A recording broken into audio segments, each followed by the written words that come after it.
Hi friends, നമ്മളിന്ന് ഉണ്ടാക്കാൻ പോകുന്നത് ടർക്കിഷ് ചിക്കനാണ്. ടർക്കിഷ് ചിക്കൻ ഉണ്ടാക്കാനായിട്ട് ചിക്കൻ ചെറിയ പീസസ് ആയിട്ട് കട്ട് ചെയ്തിട്ട് നമ്മൾ ബട്ടറിനകത്ത് ഫ്രൈ ചെയ്തെടുക്കുവാണ്. ബട്ടറിനകത്ത് ഫ്രൈ ചെയ്തെടുക്കുമ്പോൾ നമ്മൾ സോൾട്ട്, ചില്ലി പൗഡർ ഒക്കെ ആയിട്ട് നന്നായിട്ട് മാരിനേറ്റ് ചെയ്ത് വെച്ച ചിക്കൻ നമ്മൾ ബട്ടറിനകത്ത് ഫ്രൈ ചെയ്തെടുക്കുക. ഫ്രൈ ചെയ്ത ചിക്കൻ നമുക്ക് ചെറിയൊരു പാത്രത്തിലേക്ക് മാറ്റാം. എന്നിട്ട് ആ എണ്ണയിൽ തന്നെ നമുക്ക് ജിഞ്ചർ, ഗാർലിക്കൊക്കെ ഒന്ന് സോട്ട് ചെയ്തെടുക്കാം. ഇഞ്ചിയും വെളുത്തുള്ളിയും ചെറുതായിട്ട് അരിഞ്ഞതൊന്ന് സോട്ട് ചെയ്തെടുത്തതിന് ശേഷം നമ്മളിതിലേക്ക് മൈദപ്പൊടിയാണ് ആഡ് ചെയ്യുന്നത്. അത്യാവശ്യം സോട്ടായതിനു ശേഷം നമ്മൾ 2 സ്പൂൺ മൈദപ്പൊടി ഇതിലേക്ക് ആഡ് ചെയ്യാം. 2-3 സ്പൂൺ ഇടാം, നമ്മുടെ ഗ്രേവി എന്തോരം വേണം എന്നുള്ള ബേസിസിൽ. മൈദപ്പൊടി അത്യാവശ്യം സോട്ടായതിനു ശേഷം നമ്മൾ ആ മിക്സറിലേക്ക് പാല് ഒഴിച്ച് കൊടുക്കേണ്ടതാണ്. പാലൊഴിക്കുന്നതിനൊപ്പം നമ്മൾ ഇളക്കുക, കട്ട പിടിക്കാതിരിക്കാനായിട്ട്. പാൽ ആഡ് ചെയ്തതിന് ശേഷം നന്നായി ഇളക്കി അത്യാവശ്യം കുറുകി വന്നതിന് ശേഷമാണ് നമ്മളിലേക്ക് ഫ്രൈ ചെയ്ത് മാറ്റി വെച്ചേക്കുന്ന ചിക്കൻ ആഡ് ചെയ്യുന്നത്. ഇപ്പോൾ അത് അത്യാവശ്യം കുറുകി വന്നിട്ടുണ്ട്. ഇതിലേക്ക് നമ്മൾ ഫ്രൈ ചെയ്ത് വെച്ചിരുന്ന ചിക്കൻ ആഡ് ചെയ്ത് കൊടുക്കുക. ഇപ്പോൾ ചിക്കൻ ആഡ് ചെയ്തിട്ടുണ്ട്. അത്യാവശ്യം നന്നായിട്ട് മിക്സ് ചെയ്യുക.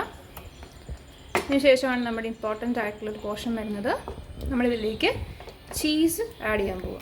നമ്മളിപ്പോൾ ഇതിലേക്ക് ചീസ് ഗ്രേറ്റ് ചെയ്ത് ഇടാവുന്നതാണ്. ചീസ് ഇട്ടതിന് ശേഷമാണ് നമ്മളിത് ചൂടാക്കി മൂടി വെക്കുക. നമ്മൾ ഈ ചീസ് ആഡ് ചെയ്ത ഈ കറി നമ്മൾ അടച്ച് വെച്ച് ചെറുതായിട്ടൊന്ന് ചൂടാക്കുകയാണ്. അപ്പോൾ ചീസ് എല്ലാം ഒന്ന് മെൽറ്റായിട്ട് വരാനായിട്ട്.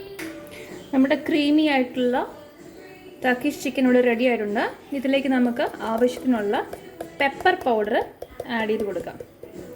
പെപ്പർ പൗഡറും സോൾട്ടും ആഡ് ചെയ്ത് മിക്സ് ചെയ്ത് നമുക്ക് ബ്രെഡിൻ്റെ കൂടെയോ നൂഡിൽസിൻ്റെ കൂടെയോ പാസ്തയുടെ കൂടെയൊക്കെ കഴിക്കാവുന്നതാണ്. ഇപ്പം നമ്മളിന്ന് നൂഡിൽസിൻ്റെ കൂടെയാണ് ടർക്കിഷ് ചിക്കൻ സെർവ് ചെയ്യുന്നത്. ഇപ്പം നല്ല തിക്ക് ഗ്രേവി ഉണ്ട്, ഫ്രൈഡ് പീസ് ഓഫ് ചിക്കൻ ഉണ്ട്, നല്ല ടേസ്റ്റി ആയിട്ടുള്ളൊരു മസ്റ്റ് ട്രൈ ഐറ്റമാണ്. നമ്മൾ ചീസൊക്കെ ആഡ് ചെയ്തിട്ടുണ്ട്. സോ അതിനകത്ത് പിന്നെ നമുക്ക് വേണ്ട ഐറ്റംസ്: ചിക്കൻ ചെറിയ പീസായിട്ട് കട്ട് ചെയ്യുന്നു, സോൾട്ട്, ചില്ലി പൗഡർ, പിന്നെ കുറച്ച് ടെർമറിക് പൗഡർ, മഞ്ഞൾപ്പൊടി, മുളക് പൊടിയൊക്കെ ആഡ് ചെയ്തൊന്ന് മാരിനേറ്റ് ചെയ്ത ചിക്കൻ നമ്മൾ ബട്ടറിനകത്ത് ഫ്രൈ ചെയ്തെടുക്കുന്നു.